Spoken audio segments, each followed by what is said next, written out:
How to not let your trauma affect your romantic relationships. Hey guys, hope you're well. And this video is going to be very personal to me because this is something I have struggled with for a very long time in my life. Trauma and past trauma, mental trauma, whatever you want to call it, right? I think that there are many names for it. I think that some people call it wounding, some people call it negative beliefs, some people call it limiting beliefs, whatever it is. I am using the word trauma, so no term is absolutely correct or incorrect.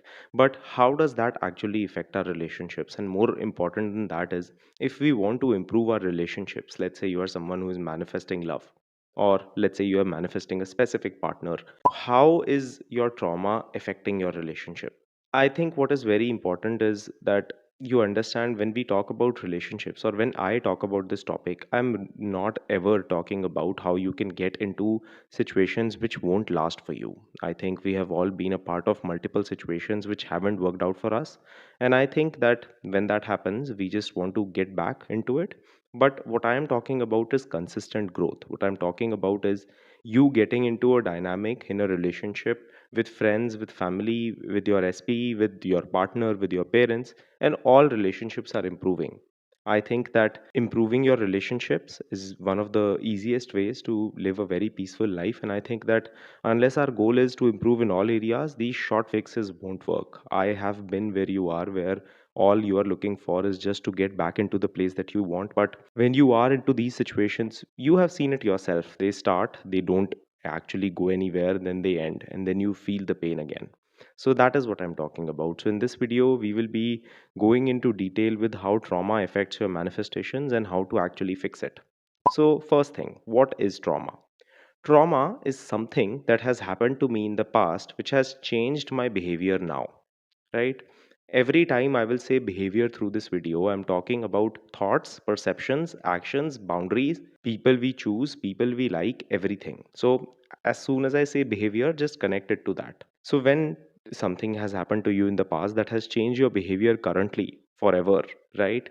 That is what trauma is. Now, I use the term forever, which is not always true, right? So, now that you have understood what is trauma, there are two different kinds of trauma.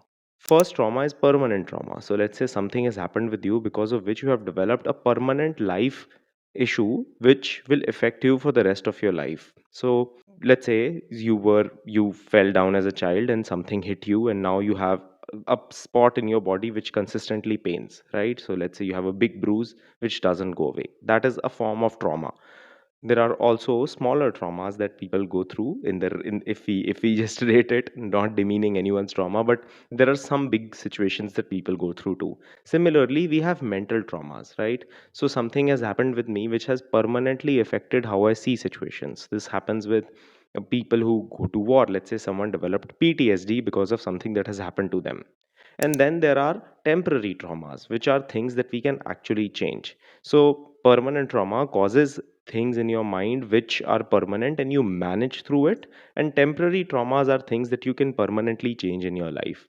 Now, what are the causes of these traumas? Usual causes, especially when it comes to relationships. The most usual causes that actually affect how you see life, how you see people, etc., in your relationship spectrum is your relationship with your family. How you grow up, what direction you grow up in, how do you actually evolve in life. All of that first starts with what your family situation is like, which you at that moment cannot control, and neither do you have the tools to actually handle it.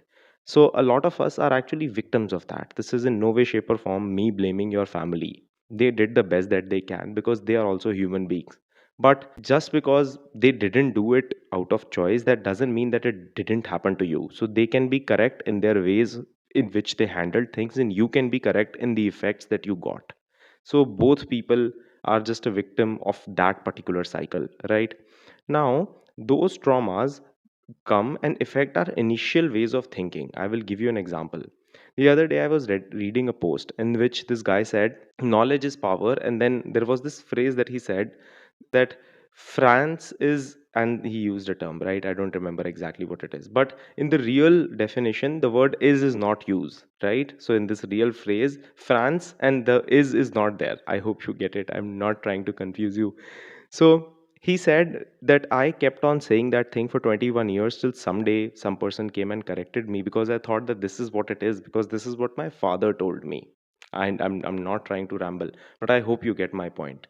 So, we learn a lot of things when we are younger from our parents on how they are conducting relationships, and we let it affect our current life.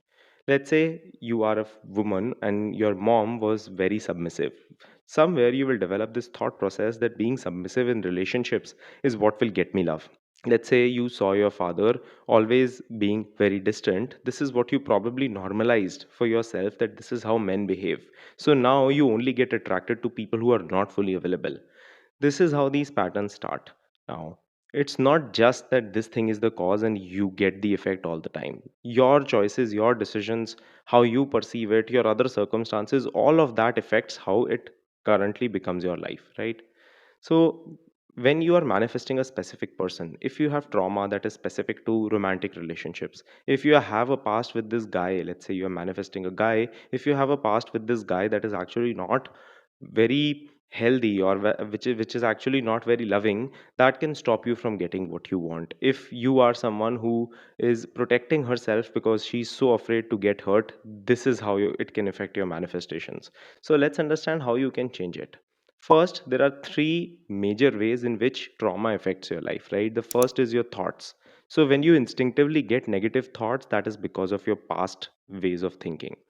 If you instinctively get weird feelings, that is because of your past ways of thinking. This includes good feelings too. So, trauma is not always bad, it can be good. If, let's say, I was young and my father told me that I should work out for the rest of my life because it will keep me healthy, and I stick to that. I don't know why I stick to it, but I stick to it and it helps me. That means that positive trauma also exists, right? So, it can be positive thoughts too. The second ways that it affects you is through your actions. Sometimes we do some things that we don't really mean to do, but those are the ways through which we have kept ourselves alive till long. We push people away, we get defensive, we get avoidant, we get anxious. All of those are ways that our actions affect how we go forward, and our actions are affected by our traumas. And lastly, it's the defense mechanism. So you will see multiple times, you will see your SP saying it more often than not, that you know what, I am just ready to give you a little bit, but I cannot give you what you want. Somewhere that is their trauma about it. That's their defense mechanism. Somewhere you do it. Somewhere you get overly insecure about someone and you try to chase them. Why? Because somewhere you feel that that will get you control. That is your defense mechanism. So defense mechanisms are also things that we do so that we can protect ourselves, right? All of these affect our relationships, because when you get into a relationship and you're not even able to listen to the other person, you're not even able to listen to yourself, you're only consistently chasing and settling, what will happen is that will affect your relationships, which will not be helpful for you in your life. So to avoid that overall, that is where this work comes in, right? So what can you do to actually change your past trauma? First thing you can do is you can change your perceptions, right? What are perceptions? Perceptions are the things that you are assuming about a particular thought or a situation.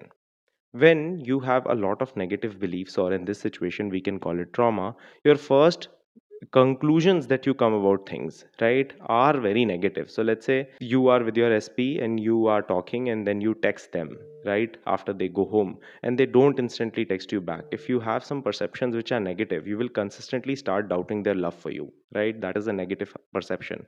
Let's say you are with your partner and they are out, but you in the past have been cheated on, so you are consistently worried that they will leave you or they will cheat on you. All of those are perceptions, right? You're seeing a situation and you're attaching a meaning to it. First way through which to change your trauma is to start doubting your negative perceptions. Start asking yourself, what are the perceptions that are actually not helpful for me? What are the perceptions that are actually not helping me get to the place that I want? Start questioning those. The second thing to do is to actually change the actions that come from your negative beliefs. So when you have a negative thought process and then there comes a situation in your life, and you start to chase, you start to overly explain yourself doing all these things, stopping that, because changing those actions is vital. Once you change that, it would also really help you change your perceptions and change your effects that you get from the trauma overall.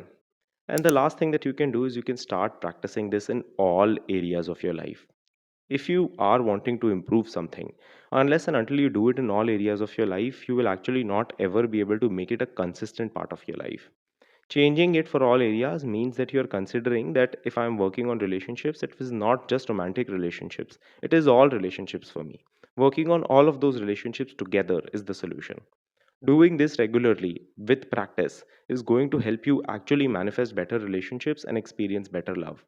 But just because you're starting this, that doesn't mean that it will get better instantly. It can, but it probably doesn't mean that. So, having some patience with this thought process is also going to be lovely for you. So, I really hope I was able to go in depth with you with this. I know that these kind of videos are actually very detailed and they are, very mind stuffy, but I think that sometimes understanding the basics for some people in depth really help them understand why they do what they do, which can help them change, right? And that is what my goal is. So I will see you guys in the next video. Hope you have a good one. Thanks for watching. Subscribe and share if you liked the video. The link for my one-on-one coaching, my self-help courses, and my free newsletter are in the description box below.